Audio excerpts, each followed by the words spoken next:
Center and Nutrition Services here at the Medical Center. And today is part 2 on healthy dinner on the fly. But don't be put off by that name or misunderstand it. It doesn't mean that you can get home from work, open your fridge, and you've got dinner right there. You've got to do some planning and some prepping. Isn't it great when you get home from work and you've got dinner on the table in 30 minutes, Mike? Yeah, easy recipes. You just have to plan a little bit, get your prep done, make it happen. Right. And so part of that is knife skills. I think when you improve your knife skills or you actually learn knife skills, you're safer in the kitchen, you're more efficient in the kitchen. And I think the recipes end up being better. They're easier. They're easier. They're easier and you're more confident about them. So last demo, we gave you a link to a great resource that tells you all about knife skills and gives you some videos. We put that link at the bottom of one of the recipes, Shakshuka recipe. So you can go to that if you want to check it out. There are pictures, there are things to read, and there are videos, like I said. So planning and prepping. Here are the things that we've been talking about. My method is 3 dinners a week, and then I'm going to make more than is needed. And I'm going to repurpose the ingredients because I made more to make different entrees so I don't get bored and I can use it in lunch. So an example would be, today we're doing do-it-yourself sushi bowl. One of the things in the ingredients is cooked salmon. So you take your favorite salmon recipe, and we've got a link for our salmon, one of our salmon recipes. One of them, yeah. We have many. And you make more than you need. And so on day 1, you can have a beautiful plate method meal. And if you don't know what plate method meal is, in our book, that is lean protein, which would be the salmon, some non-starchy veggies, which might be some steamed broccoli or roasted Brussels sprouts, and then some starch. So you've got those 3 components of the plate on day 1.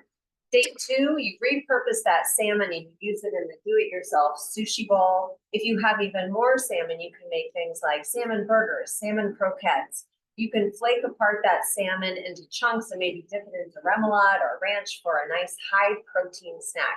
So lots of ways to take that easy basic salmon recipe and have multiple meals throughout the week. Would you say you could even freeze the salmon once it's cooked? Yes, absolutely. Yeah. And so there's another way that you can prep and plan. All right, Mike. So we've not only got shakshuka, we've got do-it-yourself sushi bowl.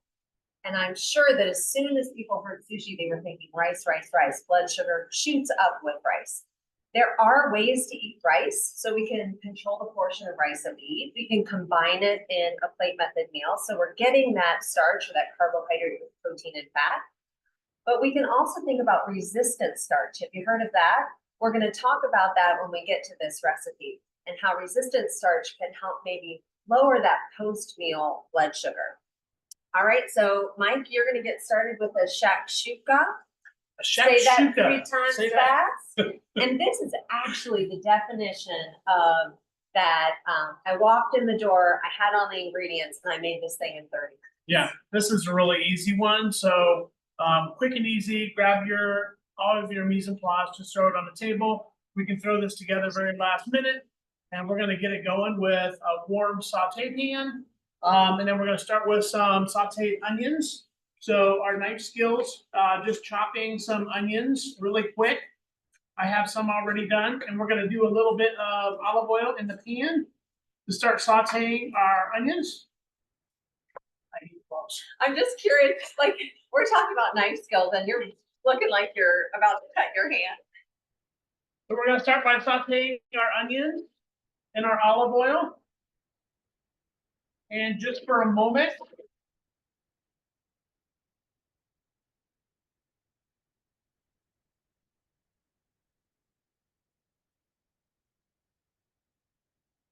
I don't think any of you are using butane at home. So a quick saute for our onions. And then while that's happening here, we're going to finish cutting up a few of our cherry tomatoes. We have 1 pint of cherry tomatoes that we're going to use today. And we just slice these in half really easy. How do those taste? These are sweet. Are they really sweet? Yummy. So once these sweat down a little bit, maybe 3 or 4 minutes, we're going to start with Our tomato paste. Those cherry tomatoes are sweet, but they're probably not gonna raise blood sugar, you know, at least not over target. And it's a really great way to just have a little bit of a sweet flavor in your meal. Our tomatoes, and once these caramelize, they get kind of sweeter. I keep these, I roast them in olive oil in the oven, and I keep them to use on everything during the week. So part of my meal prep is roasting cherry tomatoes. And then I've got them all caramelized and yummy. I have them on my eggs in the morning. I'll throw them in a bowl, any kind of bowl. So it's kind of a nice condiment to have. So we're adding in this one, we're adding our cumin and our coriander, just a little pinch of salt and pepper. And in this particular recipe, we're starting with a little bit of saffron today. So we're gonna add about 10 strands of saffron in here. And we're gonna concentrate this flavor and just let it cook for just a few minutes before we add the water. Mike, where do you go to get cheap saffron? So this was actually a gift from one of our interns. But there are many, many specialty stores in Columbus where you can get just about anything you're looking for. The North Market has a really nice spice store in there, and they always carry that. You can find it about anywhere anymore. I mean, even Giant Eagle has saffron. And you can make this without the saffron. You can certainly make it without saffron. It's a little, just a little bit of added flavor. We had a good tip in the chat. Heinz's is a good place to find saffron. And then we had a question, what can you use instead of saffron? So saffron is a really unique thing. I mean, there's nothing that compares to that flavor. If you want a certain color that saffron gives, you can kind of substitute with a little paprika and a little turmeric, but you're changing the flavor a little bit. You're really using it for the flavor, the floral flavor. So, you know, if you don't have it, I would use it. I wouldn't try to mock it. That's one thing you can't really mock. So then we're gonna add our little bit of water in here. It's smelling really good. And once this cooks down a little bit, we'll add our eggs. I'm gonna let this slow simmer for just a few minutes while Jenny starts her sushi bowl. Okay, so Mike already has the rice, the sushi rice cooked. It's almost ready. It's almost ready. So let's just talk a second about that resistant starch. Resistant starch means that we're not going to absorb the starch or the carbohydrates quite as much from a resistant starch. And the way you make this rice a resistant starch is you would take it out of the pan and I would put it on a sheet pan. Spread it out and cool it as quickly as I could and refrigerate it. While it's cooling, something called retrogradation is happening and it's changing those molecules into something that's more resistant to being digested. And then when you're ready to use the rice, even if you heat it up again, it's still going to stay resistant. So I would say, try it out, see if it works for you at home, especially, you know, if you like rice. And if you're checking your blood sugar, you can check your blood sugar 2 hours after and see if you think it made a difference. All right. I wanted to, let you know that I ran a quick poll asking if people were familiar with resistant starch, and 75% said no. Okay. So I think, I think everyone learned something new today, hopefully. Yeah, and hopefully those of you who are at a computer, you're on your web right now and putting in resistant starch. A whole bunch of information will come out. It's real easy. It's something you can do. I make a whole bunch of rice when I make it, and I'm always either freezing it or in the refrigerator so I can use it for other applications. And it's nice to know when I pull that out and just heat it up that my blood sugar is not going to react quite as sensitively. And we had a question about using riced cauliflower instead of regular white rice. rice. Of course. I mean, all the time you can use that. I love that. Trader Joe's actually has a great rice cauliflower in their freezer section. They have 2 different flavors. And I keep a bag of that at the ready. There's an Asian flavor and there's a Southwest flavor, I think. And Mike has used many times over the course of the demonstration rice cauliflower fresh from all of our grocery stores. And you can also get it in the freezer section. So thank you for mentioning that. So if you don't want rice at all and you don't even want to mess with that and you want a carb-free meal, my golly, use that cauliflower rice. Thank you. All right. These eggs real quick before you get started. Of course. So we're gonna pop in these eggs too. And this dish requires the eggs to cook for a little bit. So once this is simmering, we're just gonna plop our eggs right down in here, and this calls for 6 eggs in this recipe. I think we're gonna do 4 today. If you had a little bigger pan, you could certainly put 6. You can probably put a little bit more than 6 in there. And we're just gonna put these in there and put the lid on it, and then when Jenny's doing her sushi bowls today, this will cook and we'll have it ready for you towards the end. Yeah, that looks great. And I've also seen recipes where you pop it in the oven. You can pop it in the oven But I as well. think that's harder to control. I always get hard eggs. You don't see it. Yeah, You don't I get to like see your, it. I You like can your kind of clear. control it. All right, so back to this. If you've got the recipe in front of you, we've got the rice made, we've got the salmon already made, and what recipe did you use? Did you use the one that we have? The link to, We or- have I don't know if it's the one that's on the link, but there's any of the recipes that you see on our website would work. If you're grilling salmon, even grilled salmon will work. Roasted salmon, sheet pan salmon, poached salmon, any of those recipes you see on our website will certainly work on this one. This one was a sheet pan baked salmon, very lightly seasoned, because we want to use all the other flavors that are going on here. So just a little olive oil and a little salt, no pepper on this one. And we're just gonna let it be flavorful just the way it is. All right, so this is where our knife skills come into play. You can do lots of neat things with your vegetables. I happen to think that the thinner, the thicker, the shape really affects how I enjoy the meal. So this one, I'm cutting this carrot on an angle and as thin as I can get it. And so then I've got these nice pieces there. So you can do it any way you like. If you like matchstick, you can do that. Mike has done some already that are kind of like half moons. Whatever you like, that's what you should do. And I would say bite size, right? Bite size, I mean, this is going right on top of your bowl, so how are you gonna crunch it? You could do, you could do the matchsticks, you could do the slices, you could do the little half moons, whatever's fancy and do that day. Right. I also like to do that with the green onions. Just do it on, that's what we call On the bias. bias. So a little side angle cut here on those. These are all, once we're pulling this bowl together, these are all ingredients that you could have used earlier in the week. Having these on hand, really quick and easy. Cucumbers. Usually you have some nice cucumbers in stock. We have a little avocado that we're using today. And then Jenny's gonna do a little bit of our crab salad for our sushi bowl today.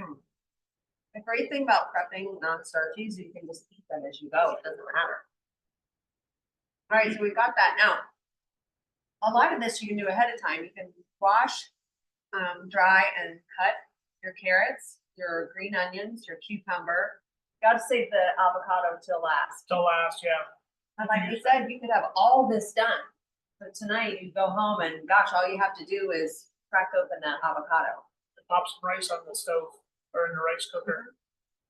So I've got all the ingredients. You could also chop. I think like it's meditative to prep, chop and cut. I kind of like compete with myself to see if I can make all my pieces the same size. Everybody's not the same though.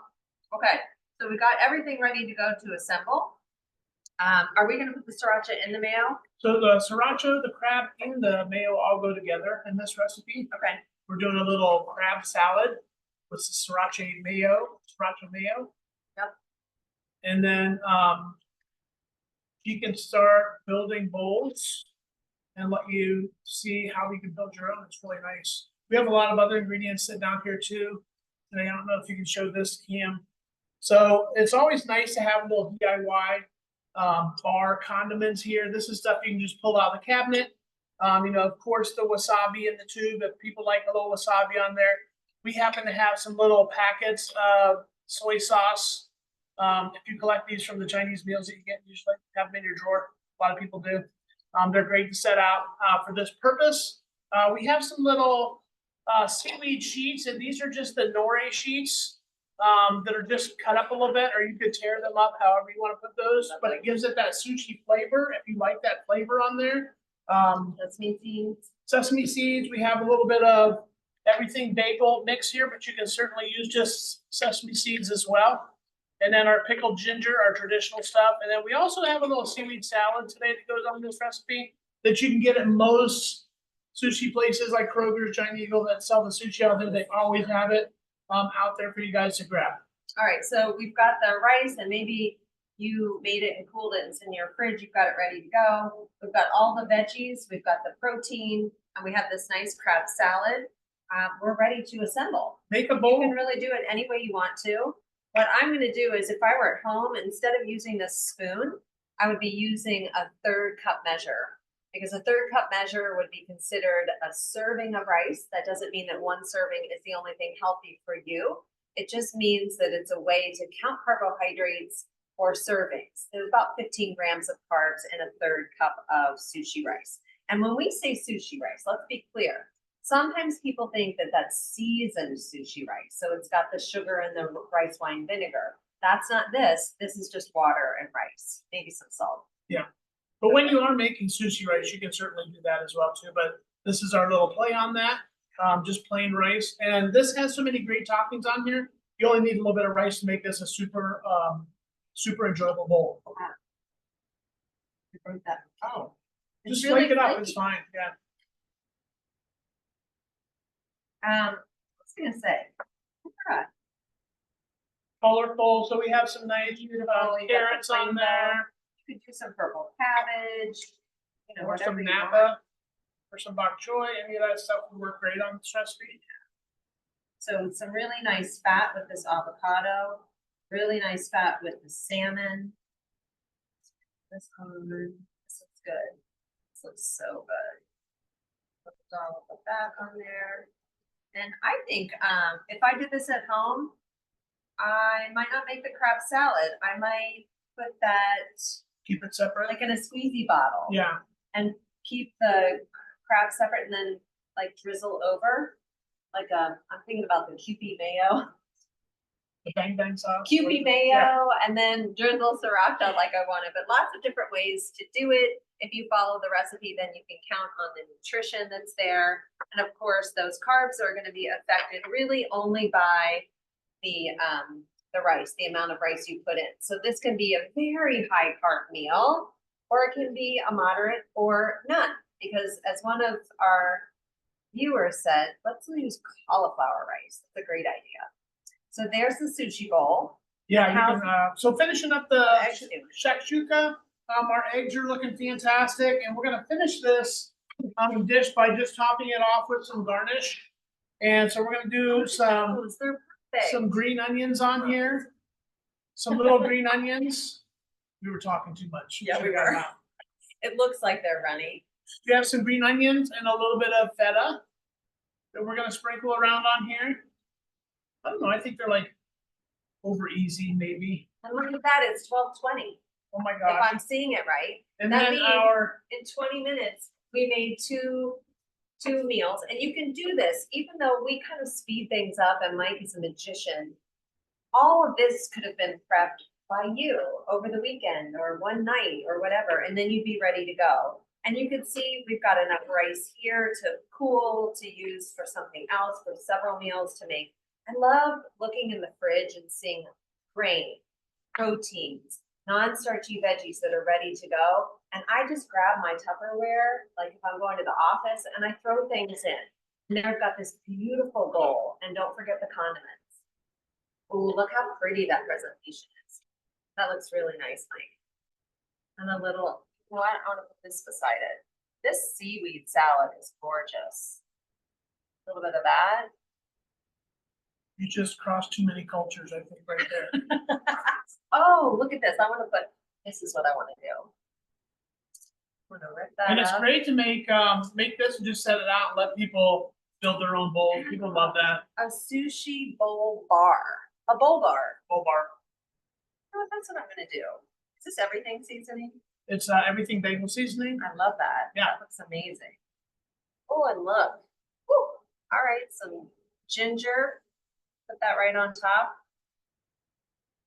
Any lasting questions? sorry about Cam, that. We need to finish up in this session today. No, I'm having too much fun. Karen had a good idea to use a mandolin if you're feeling brave, for thin slicing. That'll make things go quicker. Or shredding. Or shredding, yeah. Yeah, and you can get one of those knife gloves. Yep. But If you no, want. we don't have any questions at the moment. All right, is this something that you all would do, or do you already do it? You know, one of my meal prep tips is I make one grain or maybe two.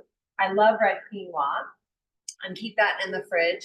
I get a whole bunch of non-starchy veggies and they may be raw, maybe cut them up like this, or I may throw a sheet pan in the oven and roast a bunch of like Brussels sprouts, broccoli, carrots. So I have that at the ready. And then a couple of condiments, like we were talking about roasted tomatoes early on, so that I can just make a bowl whenever I want to. Great bowls are happening. I mean, people are starting to go to that really Yeah. quick.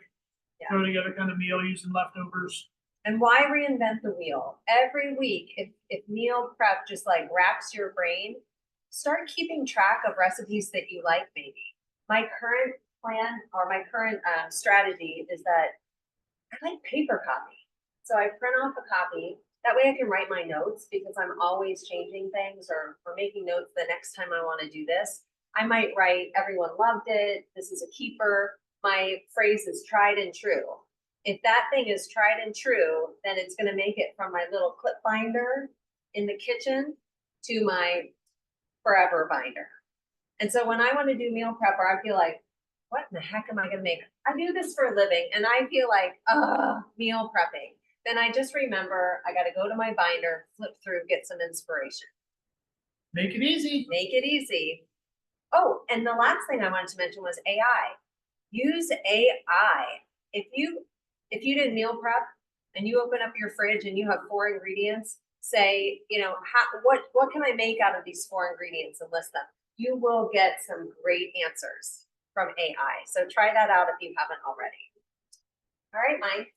This is easy. Give it a try. I This hope is you easy. get inspired by the DIY sushi bowls today and give it a try. It's really delicious. So Let people build their own. February, we're looking into heart season.